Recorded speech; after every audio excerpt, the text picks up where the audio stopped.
They called her a trespasser in her own driveway, but her father's secret reveals a darker truth. Before we begin, I want you to think about this. Imagine being accused of trespassing in your own driveway. Imagine the humiliation, the anger, the fear of being told you don't belong in a place you call home. Family, this story is going to shake you. And before we dive in, I need you to do something. Stop what you're doing right now and hit that subscribe button. Join us here on the Untold Struggles, where we give a voice to those who are silenced. The summer sun dips low over the quiet neighborhood of Willow Creek. Lawns are freshly cut, flower beds neatly arranged, and the hum of sprinklers fills the air. At the corner house, Danielle Williams, a 16-year-old black girl with big brown eyes and curly hair pulled into a bun, steps off the school bus. She's tired but smiling, her backpack heavy with books. She turns into her family's driveway, humming softly. Danielle doesn't notice the curtain twitching across the street. Before she can even reach her front door, a silver Lexus screeches to a stop at the curb. Out steps Margaret Fowler, the HOA secretary, mid-50s, sharp eyes, pearls around her neck. Margaret, snapping, "Excuse me. Young lady, what are you doing here?" Danielle freezes. "I live here." Margaret's eyes narrow. "Don't lie to me. I know who lives in this house, and it's certainly not you." Danielle's voice trembles. "Ma'am, my parents own this house. That's my mom's car. This is my home." But Margaret pulls out her phone. "Trespassing is a serious offense. I'm calling security." The screen fades as Danielle drops her backpack, stunned. Later that evening, Danielle sits on the porch with her mother, Elaine Williams, a nurse who just got home from a 12-hour shift.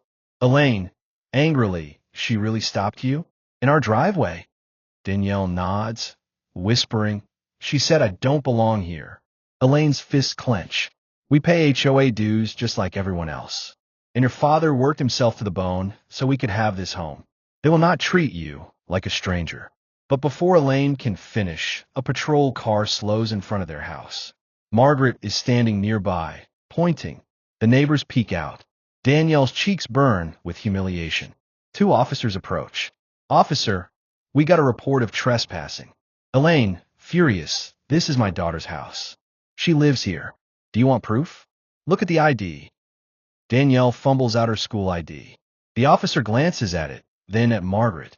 "Officer, ma'am, looks like she lives here." But Margaret shakes her head, smiling tightly. "We'll see about that. I'll be speaking to the board." Danielle feels her heart drop. Even after proving herself, she's still being watched. Days turn into weeks. Margaret follows Danielle every time she walks home from school. She writes letters about Danielle loitering in her own yard. Other HOA board members start whispering about standards and community image. Danielle withdraws. She stops sitting outside, stops laughing on the phone with her friends. Elaine notices the change and confronts her. "Elaine, baby, don't let them break you. This is your home, and one day they're going to learn." Family, you see what's happening here? This isn't just about one girl in her driveway. It's about dignity, respect, and the right to exist without being questioned. If you believe in telling stories that others would rather silence, then subscribe right now to the Untold Struggles. One evening, Elaine sits at the dining table, sorting through mail. Among the bills and flyers is a manila envelope with no return address. Inside, photocopies of HOA records, complaints, fine notices, and, shockingly, financial ledgers. Elaine reads, eyes widening.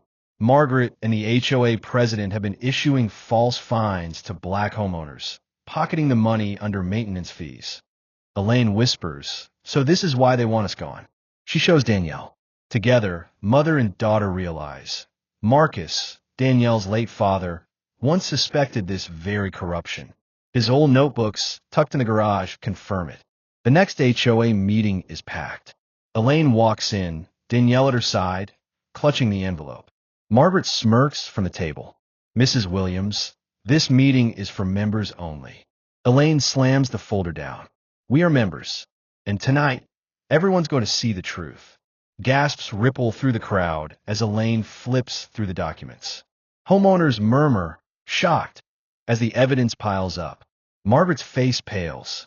"Margaret, snapping, "This is stolen information. This doesn't prove." But her voice cracks. The room erupts. Neighbors who once ignored the Williams family now whisper support. One man stands and demands a vote to suspend Margaret. But just as Elaine breathes in relief, a voice booms from the back. HOA president, Mr. Whitmore. "That's enough. You think you've exposed something? You have no idea what you've stepped into." He leans forward, his smile chilling. "Your husband, he was warned to stop digging. And look where he ended up." Elaine and Danielle freeze. The implication is clear. The screen cuts to black. Family. You won't believe what happens when Danielle learns the truth about her father's death. This is only the beginning. If you felt Danielle's pain, if you stood with her in that driveway, then don't let this story end here. Like, comment, share, and subscribe to the Untold Struggles. Together, we bring light to the battles hidden in plain sight.